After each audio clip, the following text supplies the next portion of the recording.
Hey guys, so this is going to be the first video on my side of the channel where Jaira and I are going to collab and teach you basically the basics of violin and euphonium. Basically like the care and like all the necessities that go on with the instruments. So brass and string instruments are where our two instruments fall into. At least for my side.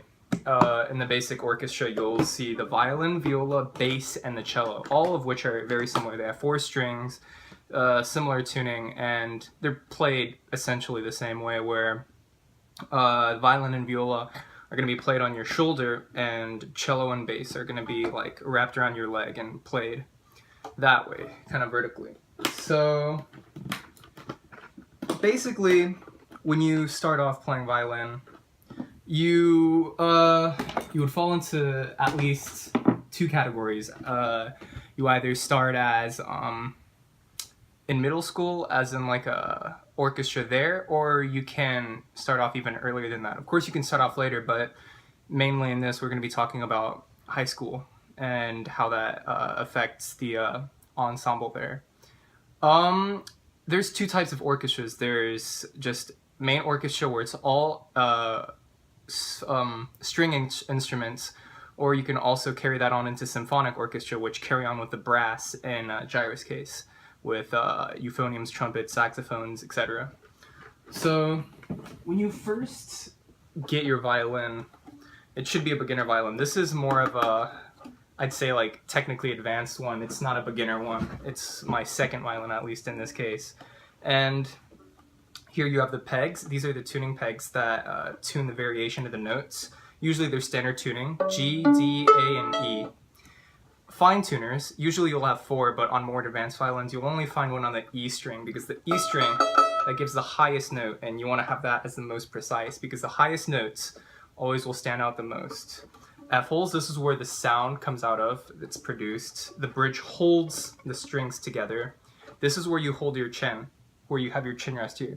Of course, if I don't have a shoulder rest, it will look very awkward because I'm just bracing this part of the wood on my neck. So you want to have one of these things. These are shoulder rests. What they do is they clamp on the bottom of your instrument. And once you do that, it gives you an extra set of padding that allows you to have freer motion of the instrument. Mine, at least, it's a good shoulder rest, but you want to get one that has a slant. Like, you see how this is flat?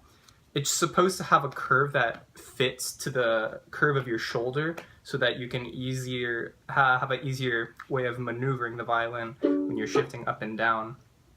And the strings, they really determine whether or not you get a good sound out of it or not. I mean, aside from the fact that you have to have a good violin along with it. And when you start off, I mean, you want to get your lessons, or if you're starting outside of school, you get your lessons, basically. I started mine at Ken Stanton Music. That's, I think that's the one next to Belk, but you can get started there. Or if you're trying to start an ensemble in school, you can always do that. But if you want to catch up and start up earlier, you can always get your lessons there. And that's where I essentially got my first violin that I owned, aside from the one that I got from middle school that they issued there. But I'll be following up with more information and detail on like everything in instrument maintenance and how you're supposed to properly treat or take care of the instruments, I'd say, in a manner.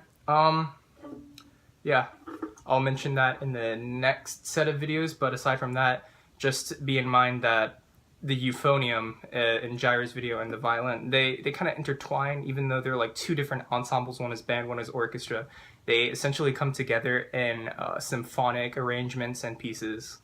And symphony orchestras, they play a crucial part. Without those, you wouldn't see like all these other composers out there, such as John Legend, playing all these musical arrangements for movies and whatnot, because those are the ones that always really have the background music that keep the moving going.